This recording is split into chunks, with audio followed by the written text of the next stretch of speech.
Hey, honey, what's going on? Good morning. Oh, well, I'm just enjoying this blue sky. It's a beautiful day, isn't it? It is a beautiful day. So we want to just call out all the people in, I guess, Texas, Louisiana, and part of Arkansas that had really bad weather yesterday. I know that a lot of places had it a lot worse than we did. And, you know, the winds were pretty strong here.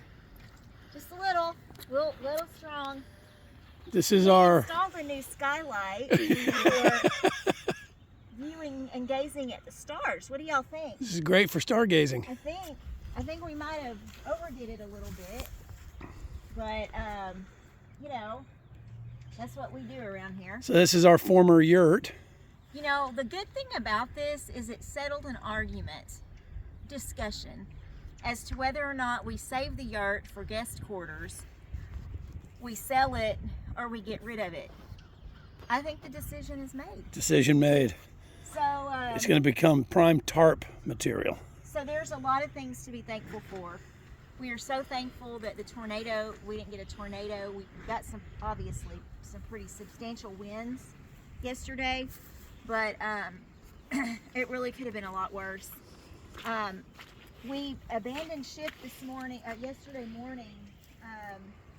Michael and I went into Marshall to get away from the storm, and also we were kind of afraid that if we didn't get our vehicles out, that we didn't know how much rain we were going to get, and so we didn't want to get stranded and not be able to go to work. So we battened down the hatches and left Honeycomb Hideaway for most of the day yesterday. I came back about 3 o'clock yesterday afternoon, and there was a little tear right here. It's about this long, and a little bit of flooding in the front, but not bad. And I was so thankful because it could have ripped before the torrential downpour, and our bed could have gotten wet. I mean, everything would have just been so much. Bed probably would have been ruined. It looks like a disaster, but you're right. That's a lot to be grateful for. So we were just I was so thankful. You know, I saw that and I was like, okay, you know what? We can deal with this. We, you know, the outside of the cottage, as far as the cottage shell is done, but the inside we've got to put the ceiling and the walls in, the covering. And so, you know, I was like, okay, well, this will just nudge us forward a little bit, but the yurt will be good for a couple of days. And then I left.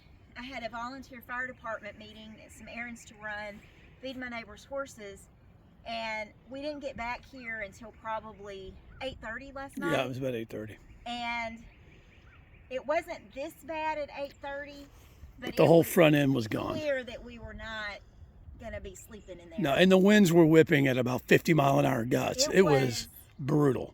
It was brutal. And so we had an army cot under the bed that Michael had fortuitously tied up in a bag, in a construction bag, so it wasn't wet at all. So we got that out. We got our bedding out, some pillows. And we both slept on a one-man. We slept on an army cot. The two of together. us slept on an army cot. I started off on the floor. Michael has a hurt hip, so he was getting the army cot. I started off on the floor, and I was cold, and it was hard, and so finally, I guess it was probably, 1, 2 o'clock in the morning. I was like, okay, Michael, move over. So I was glad to have you. He was cold too, so it worked out great. So today Michael has rented this lift thing to put in the ceiling, and we're gonna just move in. You know, why not? We got to. We don't have anywhere else to go. So Get sleep in the car. Anyway, thanks for watching. Smash the like on the way out, and y'all be sweet. All right. Bye.